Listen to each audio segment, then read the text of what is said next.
Yeah, we have 4 kids, and we've been working as Bible translators in Papua New Guinea since 1988. That's when we went there for the first time. And we work for a people called the Dawawa, and there's about 3,000 speakers of those in the southern mountains of Papua New Guinea. It's a very, very remote place. You can only get there by helicopter. The older folks, they still remember the days of cannibalism, and we still have caves filled with skulls in our area. They're animists. That means they worship bush spirits and ancestor spirits. These people, they were missionized, I want to say. Not evangelized, but Christianized, so to speak. And then they had a very weird way, a weird version of the gospel. It's called the cargo cult. And it's widely spread in Melanesia. And I think I can have time to tell the short story to say how it goes. The cargo cult is a misunderstood gospel mixed up with Melanesian legends and mythology. And what it basically says is Jesus Christ was born in Papua New Guinea at a place called Bethlehem, but that's just a cover name for the real place, which is a village in Papua New Guinea. He grew up, he did a lot of good things, he helped people, he healed them, and he gave them food. But one day he was killed by accident, and then he went underground for 3 days. And he was traveling underground. Don't ask me how, but that's how the story goes. And from time to time, he would poke out his head out of the ground and look around to see if his enemies were still there, or if the air is clear. Well, if it wasn't good to come up, he went down again and did some more traveling. But everywhere where he poked up his head, that's where today we have the springs. So the living water is what comes from that. After 3 days, he rose again, and he was piping mad at the people for killing him for no reason. So he deserted them, and he went to a place called Paradise. And Paradise is the world of the white man, which is, it's America, Europe, Australia, and New Zealand. And it's all one place in their minds. It's one local, physical place. And so he went to Paradise, and there he gave the people the good news, the gospel, which is how to get cargo.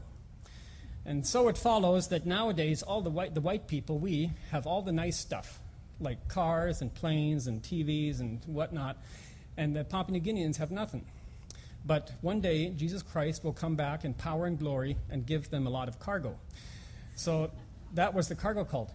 Anyways, so we were invited to come there to straighten that out and translate the Bible. And we had an incredible introduction. And the very first morning, the witch doctor the main witch doctor, they have a hierarchy there. And the big guy, he showed up on our doorstep. We had a bush hut, grass hut where we lived in. And he could speak a little bit of English. So I was quite surprised. And he had 2 apostles with him, he called them. And he said, he's here to test me with a bush knife. A bush knife is a machete, about that long. And I said, well, I'd rather forgo the testing. But he insisted, and I didn't know what to do. So he started acting very strange and wielding the bush knife, always sort of pretending to hit me, or I don't know if he really tried and he just didn't, but I prayed, and he started yelling in a language, and I said, what's going on? And he says, well, the invisible man is going to wield the bush knife, and he's going to test you. And I say, what do you mean, invisible man? He says, well, I have an invisible man with me all the time. He helps me to do my magic, and he will wield the bush knife, and he will talk to you. So it occurred to me this was some kind of demon possession. And at that moment I said, I don't know, it just came to me to say, oh, that's interesting. I have an invisible man too. He's right next to me all the time, and he helps me too. His name's Jesus Christ, the Lord of the universe. And when I said that, something amazing happened. It's just the same story as in the gospel when Jesus said, it's me, and they fell back.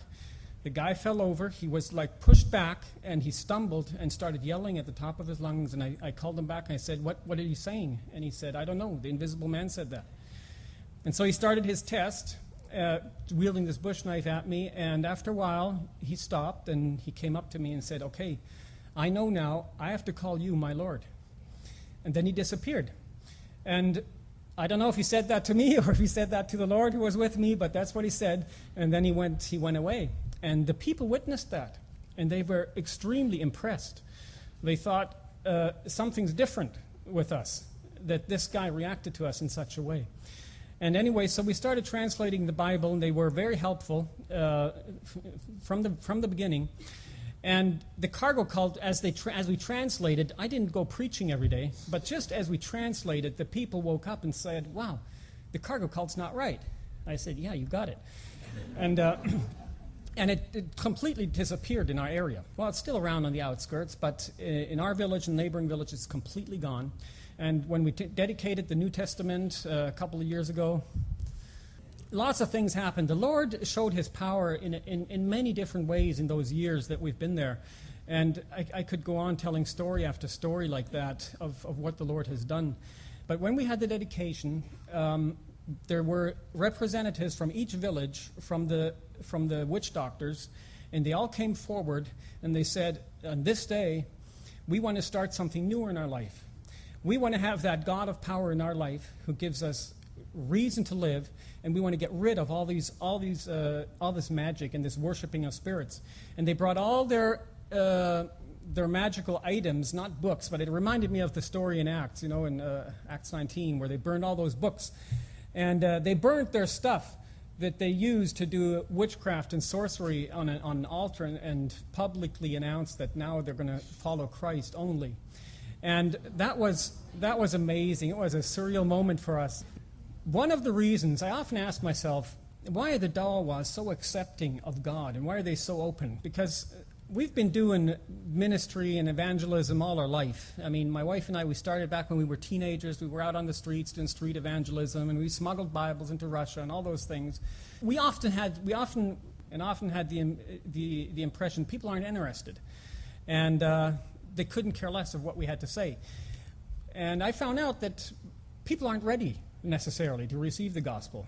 We were telling them Jesus loves them, but that doesn't matter. They say, "Well, so does my dog." And it doesn't mean much.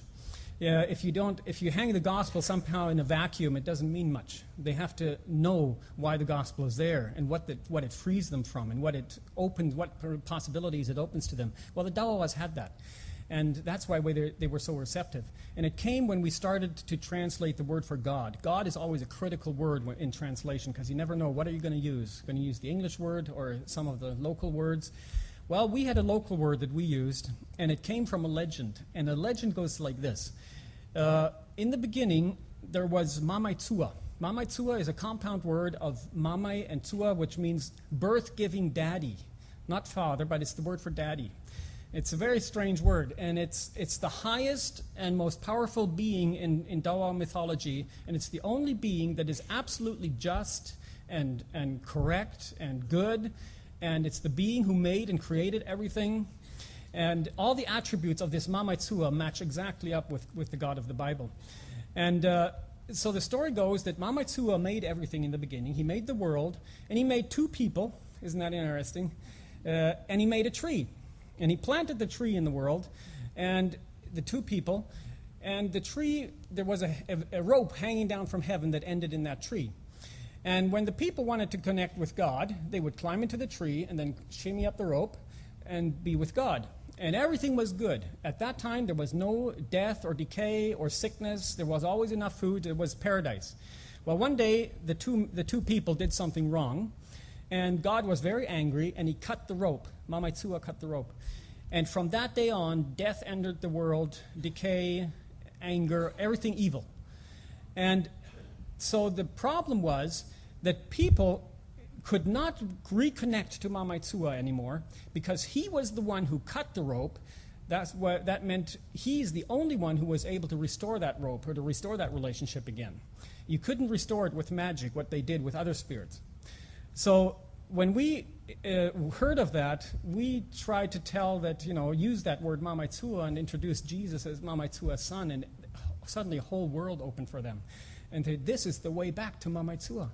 And they were so ready to just accept that after we had made that connection, and it worked very well. I went back to Papua New Guinea just for 6 weeks to helping them on translation in the Old Testament.